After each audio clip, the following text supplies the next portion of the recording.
Assalamualaikum warahmatullahi wabarakatuh. Ya. Apa kabarnya anak-anak? Apakah kalian semua dalam keadaan sehat walafiat? Ya, baik, pada hari ini kita akan di pertemuan hari ini kita akan lanjutkan pelajaran kita yang kemarin. Namun sebelum kita lanjutkan pelajaran pada hari ini, silahkan kalian semua berdoa terlebih dahulu agar apa yang kita kerjakan pagi hari ini mendapat berkah dari Allah Subhanahu wa Ta'ala. Silahkan berdoa dengan doa seperti biasa dan silahkan dipimpin oleh ketua kelas ya. Silahkan ketua kelas. Bismillahirrahmanirrahim. Allahumma inna nas'aluka bika an tusalli wa tusallim ala sayyidina Muhammadin wa ala sa'iril anbiya'i wal mursalin wa ala alihim wa sahbihim ajma'in wa an tu'ammira nahdatan watani wa nahdatal banati bi furu'ihima ila yaumiddin wa an tansurana wa taftaha alaina wa tarzuqana wa tahfazana wa taghfir lana wa li jami'il muslimin ya Allah ya hayyu ya qayyum la ilaha illa anta.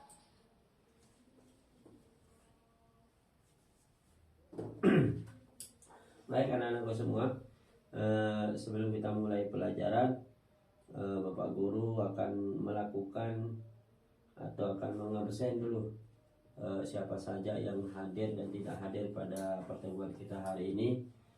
Baik, yang pertama Ahmad Zaya Zali, ya. Apriliana Putri, Febrian, Firmansyah, Irfandi Pranata, Muhammad Azmi, M. Junaidi, Muhammad Izwan Muhsana. Mana dia? Oh, izin ya. Nadia Senja Lestari, Ramdan Husnul Septian, Randy Dwi Putra, Saiful Paret.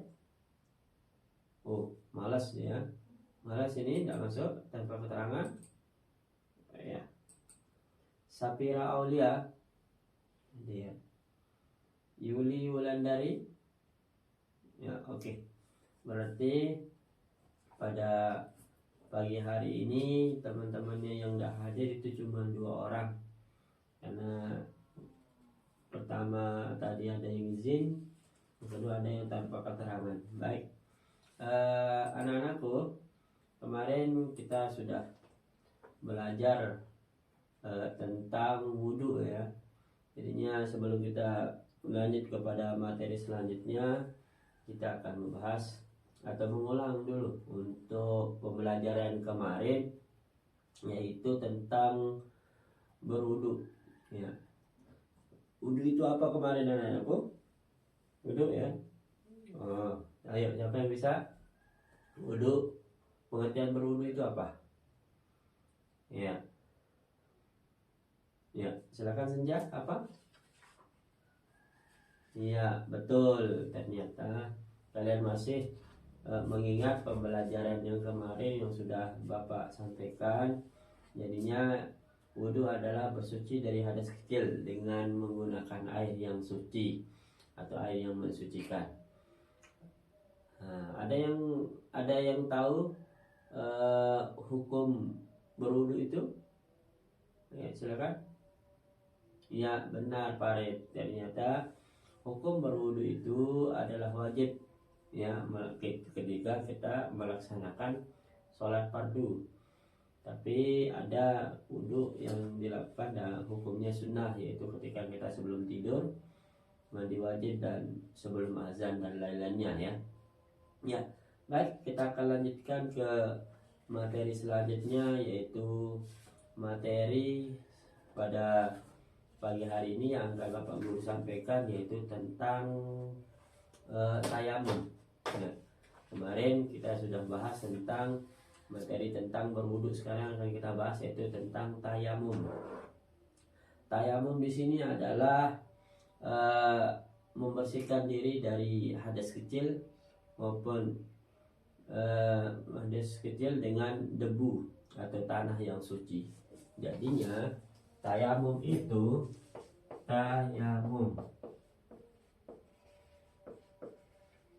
ini masih pada bab bersuci.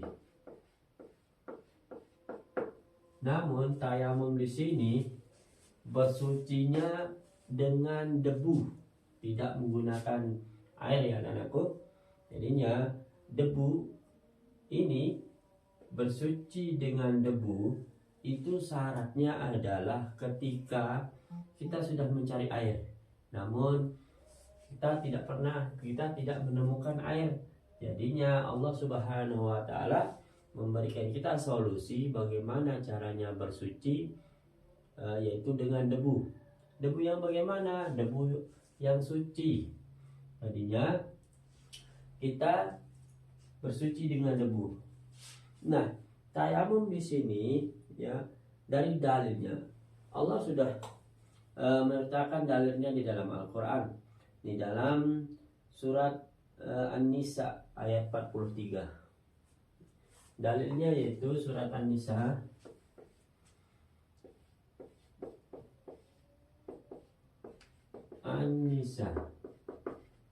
ayat 43.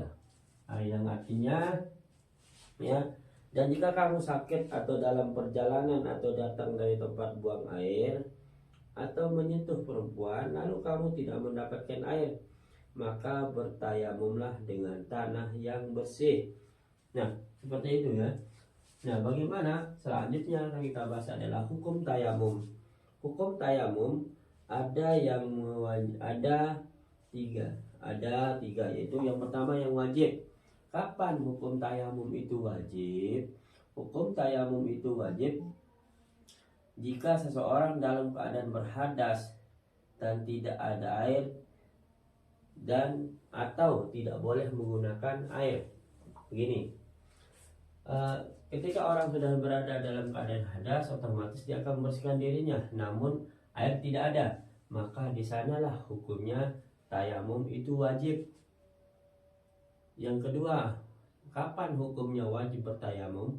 Hukumnya wajib bertayamum yang kedua adalah pada saat ketika seseorang sedang sakit. Apabila dia menyentuh air, maka dia akan semakin sakit. Contohnya, orang yang alergi dengan dingin ketika penyakitnya yaitu sejenis gatal-gatal dan yang bisa menyebar ketika kena air. Jadinya orang itu boleh bertayamum dengan tanah yang suci, seperti itu. Jadinya di sana hukum wajib dalam bertayamum itu diperbolehkan atau diwajibkan. Yang kedua, tayamum ini sah untuk menggantikan wudhu maupun mandi. Karena ingat, syaratnya adalah ketika tidak ada air.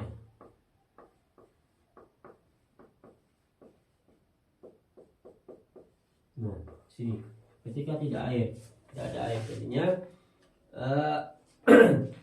tayamum ini dilakukan ketika tidak ada air. Nah, bagaimana kalau kita ada air? Maka kita harus menggunakan air. Nah, ketika di waktu sholat kita sudah mencari air, namun kita tidak menemukan air, maka kita harus berwudu dengan cara bertayamum. Namun jika ketika kita sudah bertayamum ya, lalu waktu sholat masih banyak, maka terus ada air, maka kita harus mengganti tayamum tersebut dengan berwudu. Oleh karena itu tayamum hanya bisa dilakukan ketika mendekati atau sudah masuk waktu sholat ya, ketika sudah masuk sholat. Dan tayamum hanya dilakukan untuk satu kali sholat. Nah, kita lanjut ke syarat-syarat tayamum.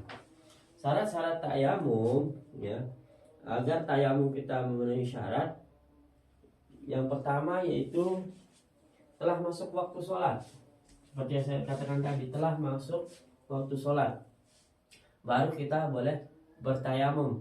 Sebelum masuk waktu sholat, kita belum diperbolehkan untuk bertayamum, karena apabila kita bertayamum belum masuk sholat, waktu sholat, dan menemukan air pada waktu sholat, ya, ketika waktu akan datang untuk sholat, maka kita menemukan air, maka ada air, maka tayamum kita di sana batal. Maka kita harus mengganti tayamum kita dengan air, seperti itu. Selanjutnya yaitu syarat tayamum tidak ada air, ya, tidak ada air atau tidak mampu menggunakan air. Seperti yang saya sudah jelaskan tadi, bahwa kalau tidak ada air baru kita boleh bertayamum. Namun, ya, kalau ada air kita tidak boleh bertayamum. Mana lagi orang yang boleh bertayamum, yaitu orang yang tidak mampu. Mana yang tidak mampu, yaitu orang yang terkena penyakit tadi. Kalau dia terkena oleh air, terus penyakitnya semakin parah, jadinya nggak boleh dia menggunakan air. Lebih baik walaupun ada air pada saat itu, namun harus menggunakan tayamum karena darurat istilahnya. Selanjutnya syarat tayamum yaitu menggunakan debu atau tanah yang suci, ya, menggunakan tanah yang suci. Kita harus mencari debu dulu yang suci, yang rasanya kita sudah yakin bahwa debu itu adalah suci, maka itulah yang akan kita pakai untuk bersuci. Nah, selanjutnya yaitu mengusap anggota tayamum. Mana dia anggota tayamum? Anggota tayamum itu adalah dua telapak tangan dan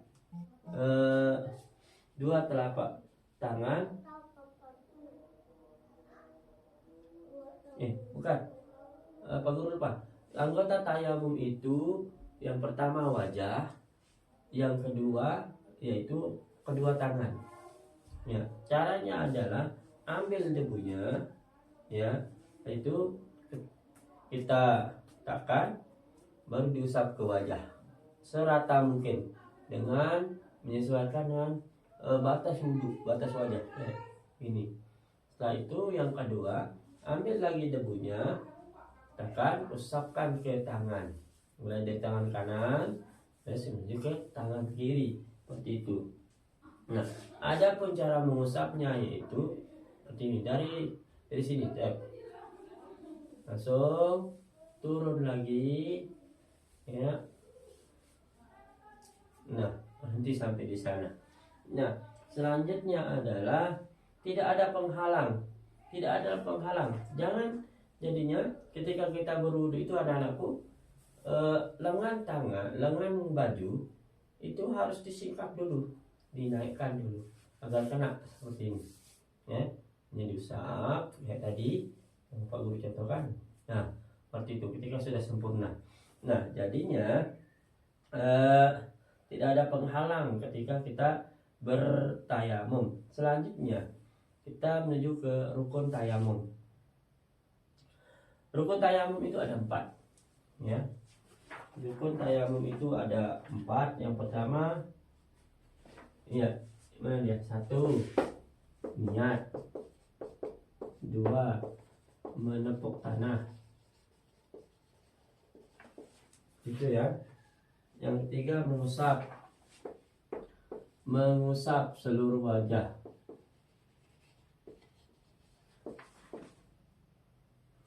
Yang keempat, mengusap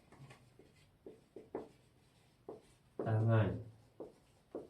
Nah, tadinya inilah rukun tayamum. Yang pertama, niat, seperti itu. Niat bertayamum, ya. Aku seperti itu. Niat, ada lapas niat, ada niat. Selanjutnya yaitu menepuk tanah, seperti itu. mengusap ke wajah, semua wajah, sama seperti anggota wudhu. Selanjutnya mengusap ke tangan seperti yang tadi yang Bapak contohkan ya, seperti itu ya. Jadinya begitulah proses tayamum. Selanjutnya kapan ya, kapan dan apa yang membatalkan tayamum? Jadinya yang membatalkan tayamum itu ya, membatalkan tayamum segala sesuatu yang membatalkan wudhu, itulah yang membatalkan tayamum ya. Segala sesuatu yang membatalkan wudhu seperti buang air kecil ya, sudah kita bahas kemarin, buang air besar dan segala pokoknya semua yang membatalkan wudhu ya. Selanjutnya adalah apa yang membatalkan wudhu? Mendapatkan air. Nah, seperti yang saya katakan tadi, kita bertayamum. Nah, ketika kita sudah selesai tayamum, namun ada kita temukan air, maka tayamum kita batal seperti itu. Selanjutnya keluar dari sholat atau sudah selesai sholat, ya, jadinya tayamum itu hanya untuk satu kali sholat, ya, satu kali sholat. Nah, itu dia. Nah, berdasarkan materi tadi, Bapak sudah sampaikan bahwa itulah yang dinamakan tayamum. Nah, sampai di sini ada yang mau bertanya? Anak-anakku, sampai di sini ada yang mau bertanya? Silakan bertanya. Ya, jadinya anak-anakku belajar fikih itu bukan hanya untuk menghilangkan kewajiban, tidak, tapi melainkan belajar fikih itu untuk bekal kita sampai dengan akhirat nanti, seperti itu.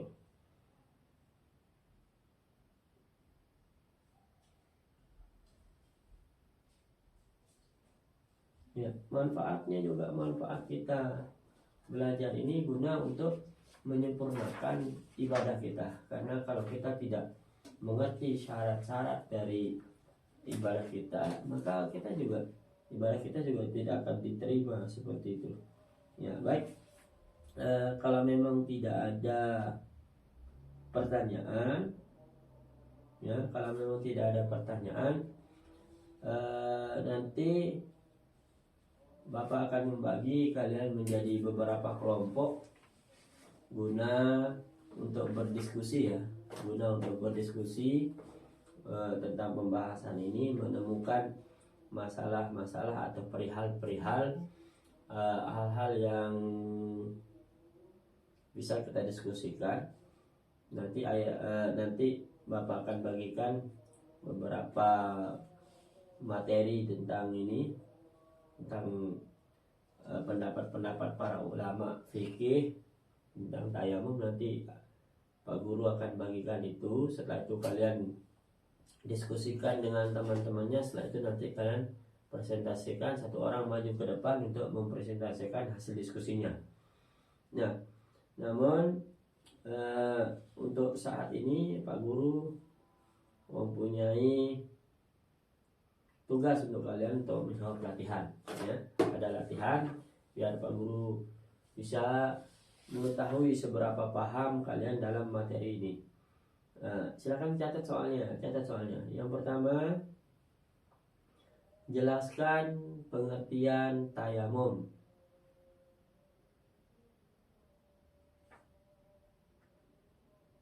Ya.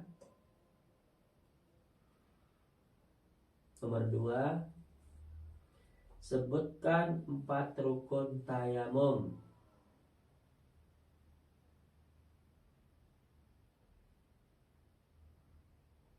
Yang ketiga, kapan seseorang boleh bertayamum? Tadi pernah Pak Guru jelaskan semuanya ini ya.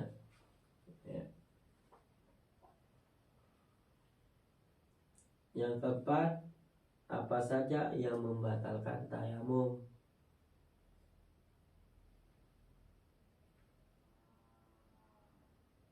Yang kelima, tuliskan niat tayamum. Nah, seperti itu ya. Ya. Baik anak-anakku, silakan kalian jawab soal tersebut. Nanti Bapak Guru akan periksa apakah sampai mana ke pemahaman kalian. Baik.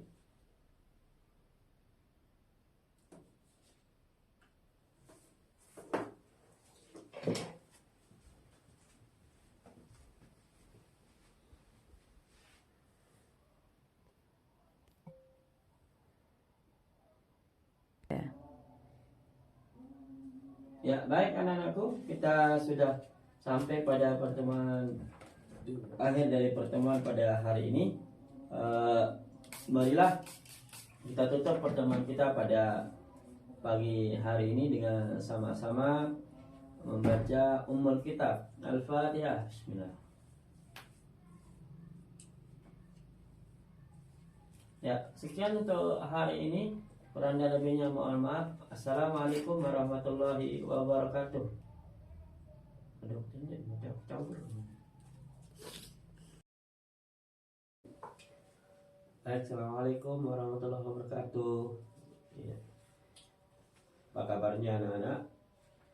Apakah kalian semua dalam keadaan sehat walafiat?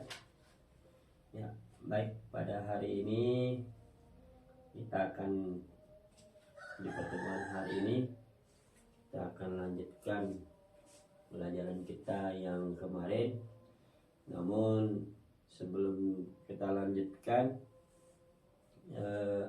pelajaran pada hari ini, silahkan kalian semua berdoa terlebih dahulu agar apa yang kita kerjakan pagi hari ini mendapat berkah dari Allah Subhanahu wa Ta'ala.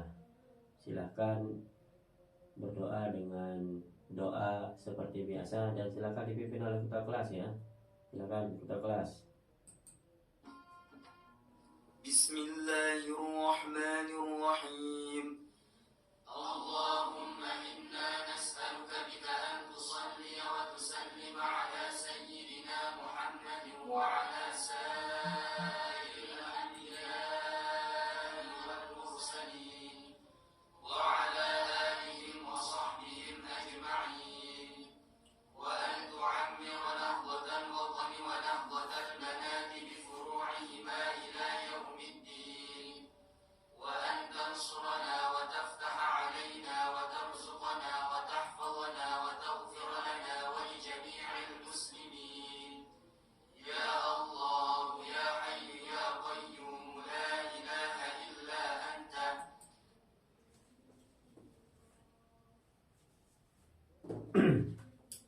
Baik anak-anakku semua, sebelum kita mulai pelajaran, Bapak Guru akan melakukan atau akan mengabsen dulu siapa saja yang hadir dan tidak hadir pada pertemuan kita hari ini. Baik, yang pertama Ahmad Zayazali, ya. Apriliana Putri, Febrian, Firmansyah, Irfandi Pranata, Muhammad Azmi, M. Junaidi, Muhammad Izwan Muhsana. Mana dia? Oh, izin ya. Nadia Senja Lestari, Ramdan Husnul Septian, Randy Dwi Putra, Saiful Paret. Oh, malas ya. Malas ini tidak masuk tanpa keterangan. Ya. Sapira Aulia, dia. Yuli Wulandari. Ya, oke. Berarti pada pagi hari ini teman-temannya yang tidak hadir itu cuma 2 orang. Karena pertama tadi ada yang izin, kedua ada yang tanpa keterangan. Baik, anak-anakku, kemarin kita sudah belajar tentang wudhu ya. Jadinya sebelum kita lanjut kepada materi selanjutnya, kita akan membahas atau mengulang dulu untuk pembelajaran kemarin, yaitu tentang berwudhu ya. Wudu itu apa kemarin anak-anakku? Wudu ya. Oh, ayo siapa yang bisa? Wudu, pengertian berwudu itu apa? Ya. Ya, silakan Senja, apa? Iya, betul. Ternyata kalian masih mengingat pembelajaran yang kemarin yang sudah Bapak sampaikan. Jadinya wudu adalah bersuci dari hadas kecil dengan menggunakan air yang suci atau air yang mensucikan. Nah, ada yang tahu hukum berwudu itu? Ya, silakan. Ya, benar Pak Red. Ternyata hukum berwudu itu adalah wajib ya ketika kita melaksanakan sholat fardu. Tapi ada wudu yang dilakukan dan hukumnya sunnah, yaitu ketika kita sebelum tidur, mandi wajib, dan sebelum azan dan lain-lainnya ya. Ya, baik, kita akan lanjutkan ke materi selanjutnya, yaitu materi pada pagi hari ini yang akan Bapak Guru sampaikan, yaitu tentang tayamum. Nah, kemarin kita sudah bahas tentang materi tentang berwudu. Sekarang akan kita bahas yaitu tentang tayamum. Tayamum di sini adalah membersihkan diri dari hadas kecil maupun hadas kecil dengan debu atau tanah yang suci. Jadinya tayamum itu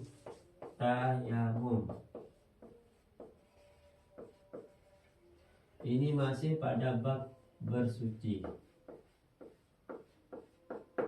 Namun tayamum di sini bersucinya dengan debu, tidak menggunakan air ya anak-anakku. Jadinya debu ini bersuci dengan debu itu syaratnya adalah ketika kita sudah mencari air, namun kita tidak menemukan air. Jadinya Allah Subhanahu wa taala memberikan kita solusi bagaimana caranya bersuci, yaitu dengan debu. Debu yang bagaimana? Debu yang suci. Jadinya kita bersuci dengan debu. Nah, tayamum di sini ya, dari dalilnya Allah sudah meletakkan dalilnya di dalam Al-Qur'an, di dalam surat An-Nisa ayat 43. Dalilnya yaitu surat An-Nisa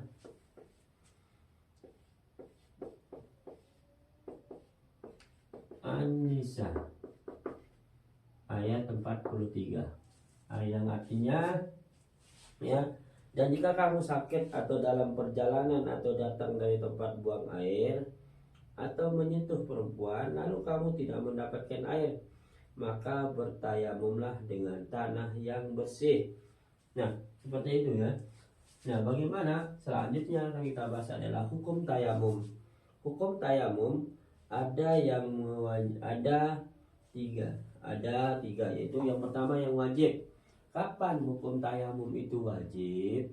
Hukum tayamum itu wajib jika seseorang dalam keadaan berhadas dan tidak ada air dan atau tidak boleh menggunakan air.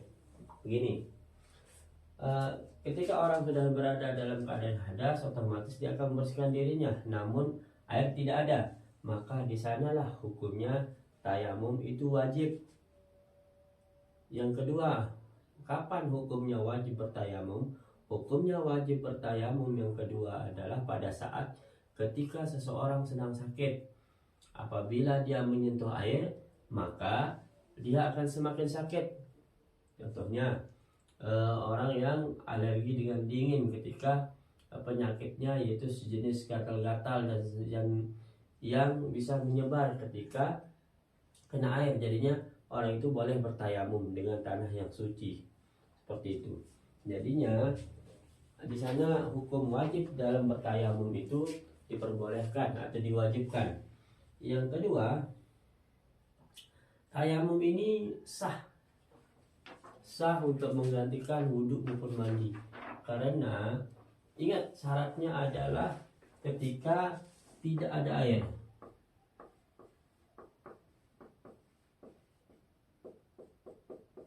Nah, sini. Ketika tidak ada air, jadinya tayamum ini dilakukan ketika tidak ada air. Nah, bagaimana kalau kita ada air? Maka kita harus menggunakan air.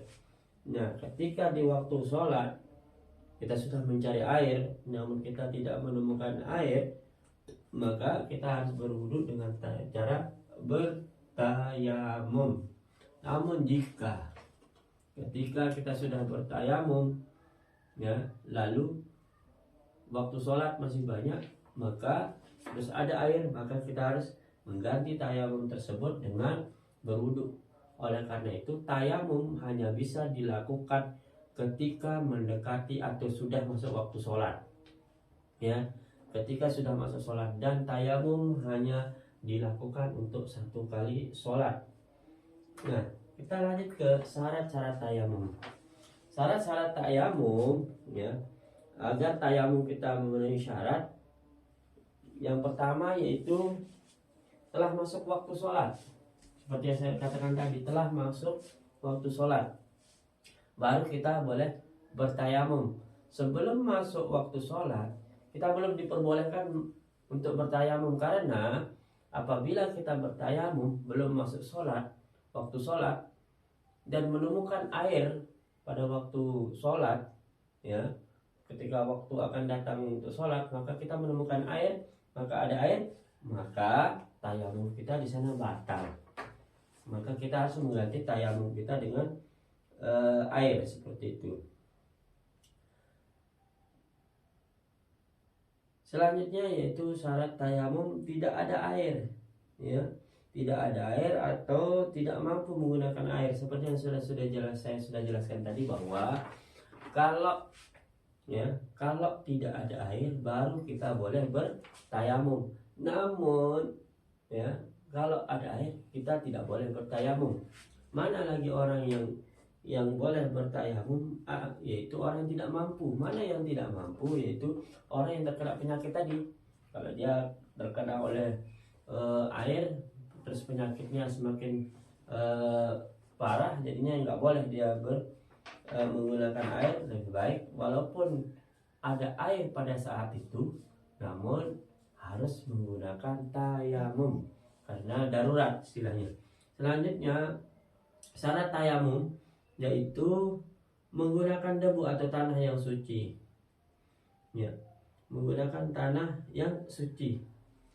Kita harus mencari debu dulu yang suci, yang rasanya kita sudah yakin bahwa debu itu adalah suci, maka itulah yang akan kita pakai untuk bersuci.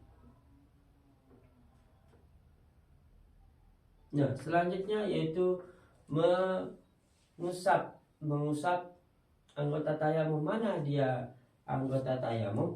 Anggota tayamum itu adalah dua telapak tangan dan dua telapak tangan. Bukan. Pak Guru lupa. Anggota tayamum itu yang pertama wajah, yang kedua yaitu kedua tangan. Ya, caranya adalah ambil debunya, ya, itu kita tekan, baru diusap ke wajah serata mungkin dengan menyesuaikan dengan batas wajah, ini. Setelah itu yang kedua, ambil lagi debunya, tekan, usapkan ke tangan, mulai dari tangan kanan terus menuju ke tangan kiri, seperti itu. Nah, ada pun cara mengusapnya yaitu seperti ini, dari sini, langsung turun lagi, ya. Nah, berhenti sampai di sana. Nah, selanjutnya adalah tidak ada penghalang. Jangan, jadinya ketika kita berwudu itu anak-anakku, lengan baju itu harus disingkap dulu, dinaikkan dulu agar kena seperti ini, ya. Ini diusap kayak tadi yang Pak Guru contohkan. Nah, seperti itu ketika sudah sempurna. Nah, jadinya tidak ada penghalang ketika kita bertayamum. Selanjutnya kita menuju ke rukun tayamum. Rukun tayamum itu ada 4, ya. Rukun tayamum itu ada 4. Yang pertama, ya, mana dia? 1, niat. 2, menepuk tanah. Itu ya. Yang ketiga, mengusap seluruh wajah.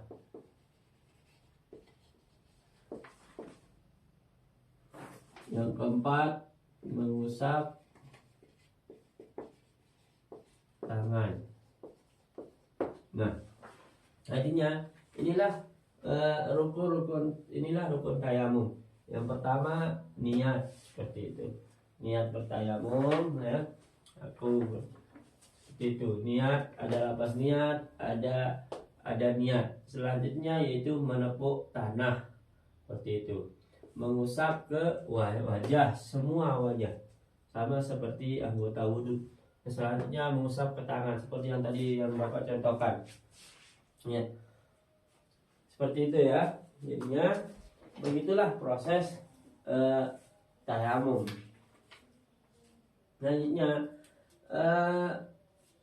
kapan, ya, kapan dan apa yang membatalkan tayamum? Jadinya yang membatalkan tayamum itu, ya, membatalkan tayamum, segala sesuatu yang membatalkan wudhu, itulah yang membatalkan tayamum. Ya, segala sesuatu yang membatalkan wudhu, seperti buang air kecil, ya, sudah kita bahas kemarin, buang air besar dan segala, pokoknya semua yang membatalkan wudhu. Ya. Selanjutnya adalah apa yang membatalkan wudhu? Mendapatkan air. Nah, seperti yang saya katakan tadi, kita bertayamum. Nah, ketika kita sudah selesai tayamum, namun ada kita temukan air, maka tayamum kita batal, seperti itu. Selanjutnya keluar dari sholat atau sudah selesai sholat, ya. Jadinya tayamum itu hanya untuk 1 kali sholat. Ya, 1 kali sholat. Nah, itu dia. Nah, berdasarkan materi tadi, Bapak sudah sampaikan bahwa itulah yang dinamakan tayamum. Nah, sampai di sini ada yang mau bertanya? Anak-anakku, sampai di sini ada yang mau bertanya? Silakan bertanya. Ya, jadinya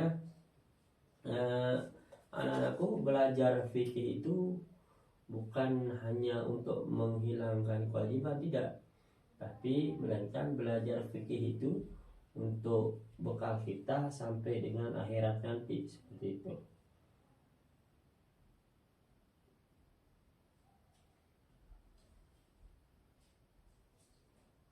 Ya, manfaatnya juga manfaat kita belajar ini guna untuk menyempurnakan ibadah kita. Karena kalau kita tidak mengerti syarat-syarat dari ibadah kita, maka ibadah kita juga tidak akan diterima, seperti itu. Ya, baik. Kalau memang tidak ada pertanyaan, ya, kalau memang tidak ada pertanyaan, nanti Bapak akan membagi kalian menjadi beberapa kelompok guna untuk berdiskusi, ya. Guna untuk berdiskusi tentang pembahasan ini, menemukan masalah-masalah atau perihal-perihal, hal-hal yang bisa kita diskusikan.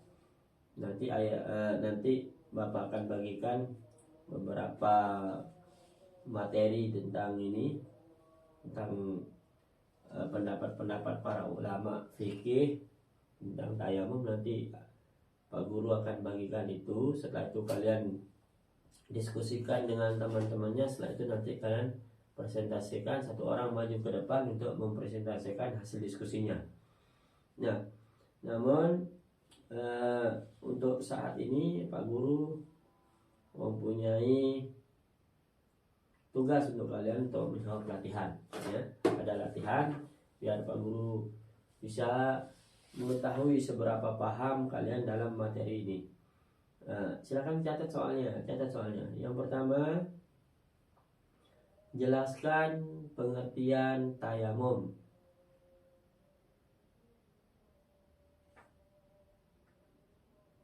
Ya. Nomor 2, sebutkan 4 rukun tayamum.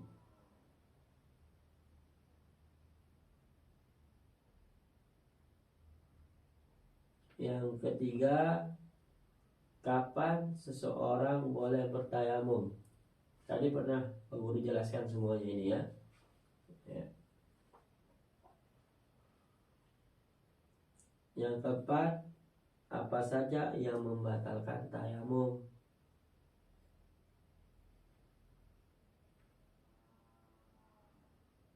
Yang kelima, tuliskan niat tayamum. Nah, seperti itu ya.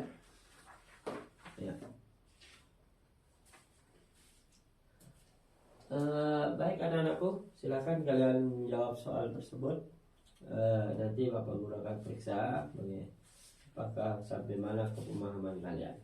Baik.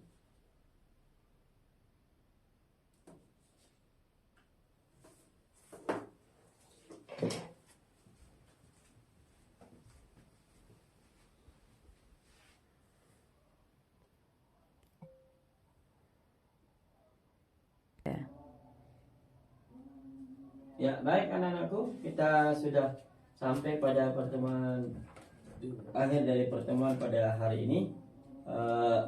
Marilah kita tutup pertemuan kita pada pagi hari ini dengan sama-sama membaca Ummul Kitab Al-Fatihah. Bismillah. Ya, sekian untuk hari ini. Kurang dan lebihnya mohon maaf. Assalamualaikum warahmatullahi wabarakatuh. Aduh, ini jauh.